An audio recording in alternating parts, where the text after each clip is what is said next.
Всех приветствую! Вы на канале Rublyanin, и это новый обзор. Сегодня у нас на обзоре предсказуемое продолжение линейки Bluedio Telf, но уже с приставкой 2. Если вы подписаны на мой канал, конечно же, видели обзор на Telf Mini. Если нет, я предлагаю вам подписаться. В первой модели были свои плюсы и минусы, но не стоит забывать, что они все-таки были пробными. Это была первая версия. А Telf 2 это не только работа над ошибками, но и апдейт дизайна, батареи, управления, и обо всем об этом мы сегодня поговорим.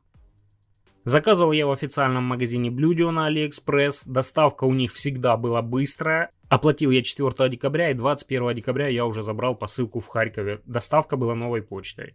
Кто подписан на меня в Instagram, конечно, видели это у меня в сторис.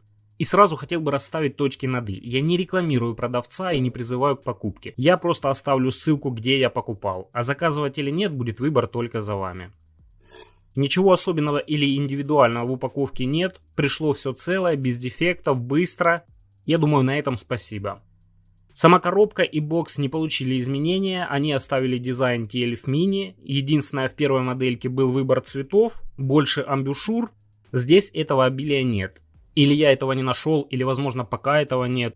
И даже комплект у нас остался прежний. Наушники, транспортировочный зарядный кейс, 3 комплекта амбушюр, зарядный кабель USB-C и инструкция на русском языке. Первое, что нас встречает, это кейс. На лицевой стороне он имеет лого компании, индикатор зарядки. Видим небольшое углубление для открытия крышки нашего кейса. На правой стороне у нас расположился разъем Type-C для зарядки. А на обратной стороне мы видим крепление петли крышки, которая, кстати, имеет небольшой люфт в открытом состоянии, а в закрытом состоянии крышка держится при помощи магнитов и не люфтит. Больше никаких кнопок или спецификаций у нас на кейсе нет. В середине у нас расположились наушники, под ними идут магнитные площадки с контактами для зарядки. И заметьте, наушники получили обновленный дизайн, теперь они имеют явное различие левый и правый. И в бокс вы их не положите по-другому. Теперь у каждого свое законное место. Дальше я хотел бы поговорить о дизайне, качестве, управлении и работе самих наушников. Во второй модельке Bluedio отошли от механических кнопок. Здесь реализовали уже сенсорное управление, о котором я также расскажу подробнее. Подключение наушника у нас идет стандартное. Включили Bluetooth на телефоне, достали наушники из кейса. На вашем девайсе находим Telf 2 и коннектимся. Все, наушники готовы, начинаем слушать трек и понимаем, что звука здесь явно не хватает. На сайте производителя было указано, что есть какой-то шумодав, аудиочип собственной разработки.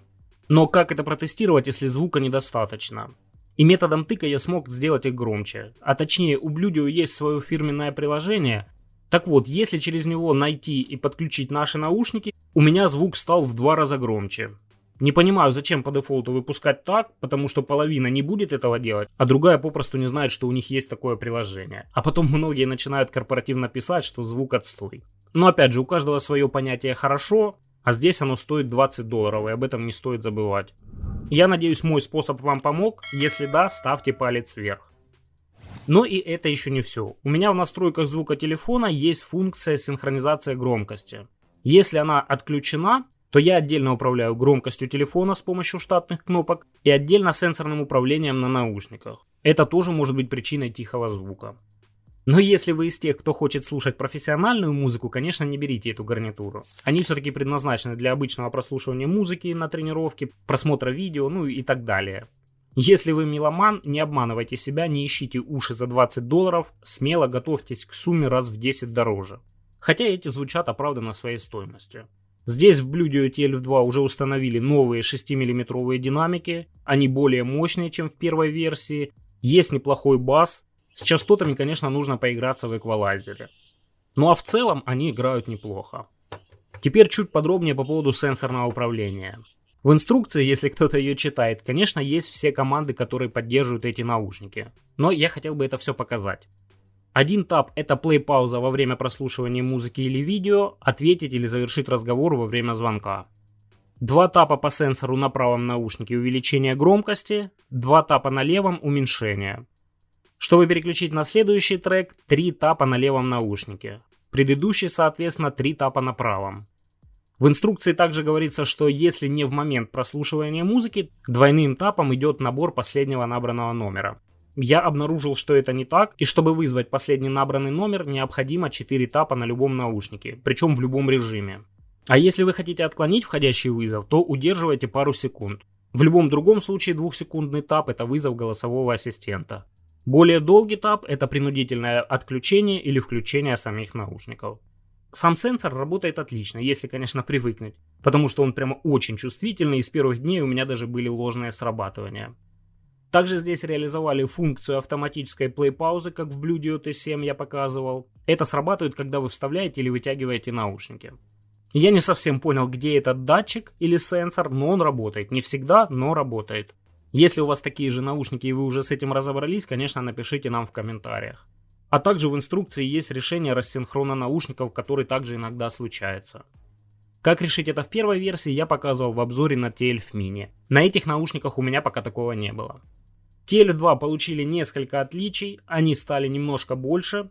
Появился такой плавничок, который повторяет больше рельеф ушной раковины, и за счет этого теперь их сложно будет перепутать местами. И как сказал ранее, Bluedio отказались от кнопок, за счет этого здесь появилась защита от влаги IPX5. Теперь вы можете не волноваться, если попадете под дождь. А вот специально тестировать или принимать душ, я думаю, не стоит. Полагаю, что это будет последний для них тест. Автономность. В наушниках установили батареи по 50 мАч. Согласно данным производителя, этой емкости хватает приблизительно на 5 часов. Хотя у каждого, я думаю, она будет индивидуальна. И да, я здесь черкну какие-то протоколы, которые они поддерживают. aptX, которого мы все ждем, нет. Также здесь идет 5-й Bluetooth, которым уже никого не удивишь. Само соединение у него идет стабильное, но иногда случаются обрывы, правда очень редко. Ну, у такого типа наушников это норма. В целом, повторюсь, кто хочет слушать профессиональную музыку, не тешьте себя иллюзиями. Вы не купите профессиональные уши за $20. Эти предназначены все-таки для обычного прослушивания музыки, просмотра видео, о чем говорит сама и цена. Если согласен, ставьте лайк. И хотел бы напомнить по поводу конкурса. Мы приближаемся к отметке в 8000 подписчиков. Я подарю смарт-браслет одному из вас. Подробнее об участии в обзоре на видеорегистратор 70i1s. Если у вас остались вопросы, задавайте. Я всегда на них отвечу в комментариях. Благодарю, что досмотрели это видео до конца. Подписывайтесь на канал, не ленитесь, не жадничайте и поставьте ваш королевский лайк. Если наберем 1000 лайков, я снова придумаю, что вам подарить. Всем удачи и до новых встреч. Пока.